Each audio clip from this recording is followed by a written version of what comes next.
अस्सलाम वालेकुम my YouTube family, कैसे हैं आप सब। उम्मीद है आप सब खैरियत से होंगे। तो आज हम बनाने जा रहे हैं पकौड़ा प्लेटर। रमज़ान आप सबको बहुत मुबारक। तो अफ्तारी में हम बना रहे हैं मिक्स पकोड़े, मिर्ची के पकोड़े और आलू के पकोड़े। आइए देखिए कैसे बनेंगे, आप लोग भी ज़रूर बनाइएगा।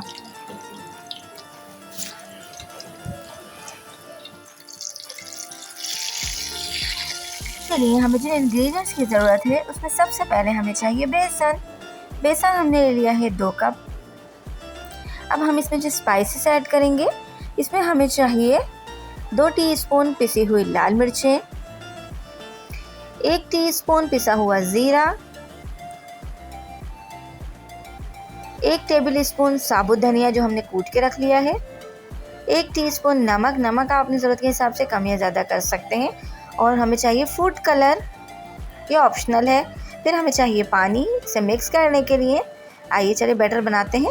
सबसे पहले हम बेसन में तमाम मसाले ऐड कर देंगे। इसमें हमने पिसी हुई लाल मिर्चें,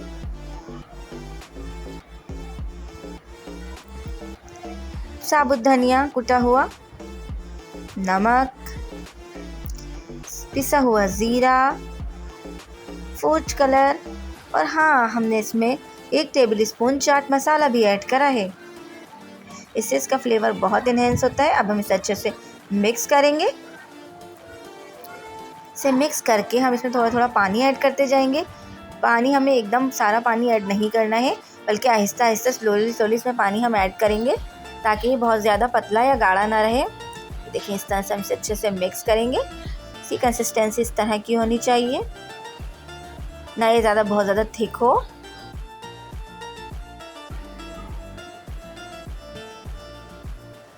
सबसे पहले हम बनाएंगे मिर्ची के पकोड़े। इसके लिए हमें चाहिए मिर्चें जो थोड़ी बड़े साइज़ की होती हैं। बस अब इसके लिए हमें एक फिलिंग चाहिए, जो हमने इसमें तैयार करा है। इमली का पल्प लिया हमने और उसमें हमने चाट मसाला मिक्स करके इसकी फिलिंग तैयार कर ली।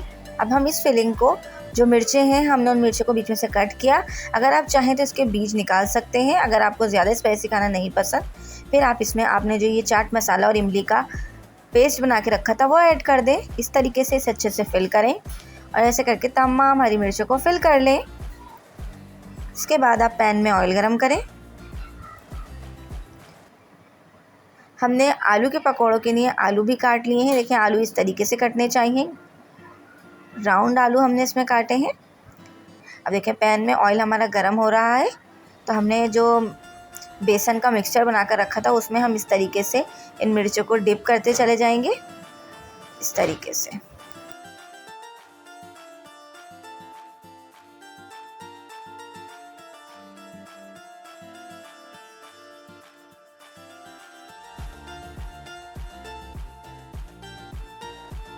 बस अब हम इन्हें फ्राई करते चले जाएंगे। हम इन्हें मीडियम फ्लेम पर फ्राई करेंगे। ये देखें, इस तरह से हम मज़ीद और जो हमारे पास मिर्चें हैं, इस तरह से हमने डिप कर करके और फ्राई करते रहेंगे। ये बहुत ही इजी लेकिन बहुत ही टेस्टी बनते हैं। देखिए, अब हम इस तरह से इन्हें फ्राई करते चले जाएंगे।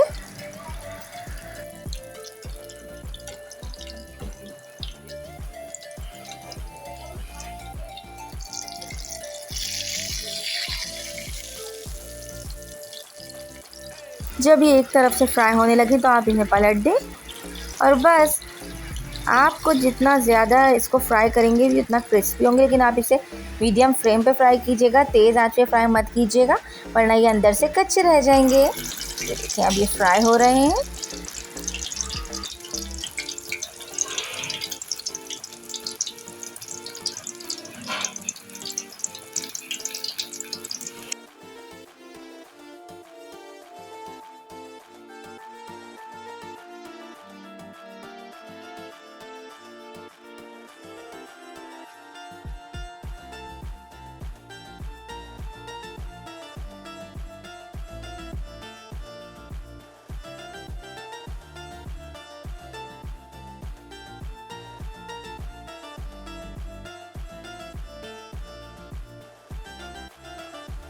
हम बनाएंगे आलू के पकौड़े।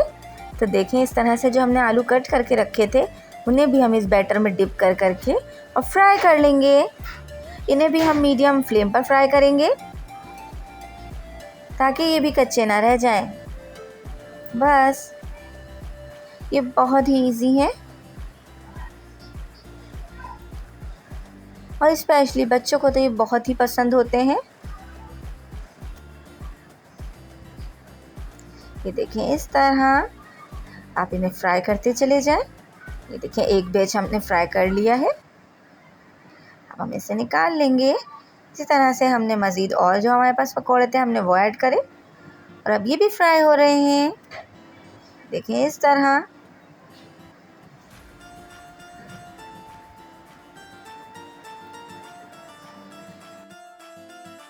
अब हम बनाएंगे मिक्स पकोड़े। तो इसके लिए हमने जो इंग्रेडिएंट्स लिए हैं उसमें हमने सबसे पहले लिए हैं आलू और प्याज। इन दोनों को हमने स्लाइसली कट कर लिया है। आलू हमने इस तरह से कट करे हैं जैसे हम चिप्स के लिए कट करते हैं, जूलियन कट। फिर हमने इसमें हरा धनिया, पुदीना मिक्स किया और इन तमाम चीज़ों को हमने जो बेसन का बैटर बना कर रखा था उसमें ऐड कर दिया। फिर अब हम इसे फ्राई करेंगे। बेसन हमेशा मिक्स पकौड़ों में ज़्यादा ऐड ना करें, यानी कि आलू, प्याज, हरा धनिया, पुदीना, ये तमाम चीज़ें आप ज़्यादा लें और बेसन इनके मुकाबले में थोड़ा कम ऐड करें। अगर आप बेसन ज़्यादा ऐड करेंगे तो फिर जो पकोड़े हैं वो इतने क्रिस्पी और टेस्टी और लच्छेदार नहीं बनेंगे। ये देखें, इस तरह आप इनको फ्राई करते जाएं। अब ये अच्छे से फ्राई हो रहे हैं। इन्हें भी आप मीडियम फ्लेम पर फ्राई करें। अब हम इसे डिश आउट कर लेते हैं। बहुत ही टेस्टी बनते हैं, आप लोग भी ज़रूर बनाइएगा और मुझे दुआओं में ज़रूर याद रखिएगा और मेरे चैनल को लाइक, शेयर एंड सब्सक्राइब करना मत भूलिएगा। Thank you.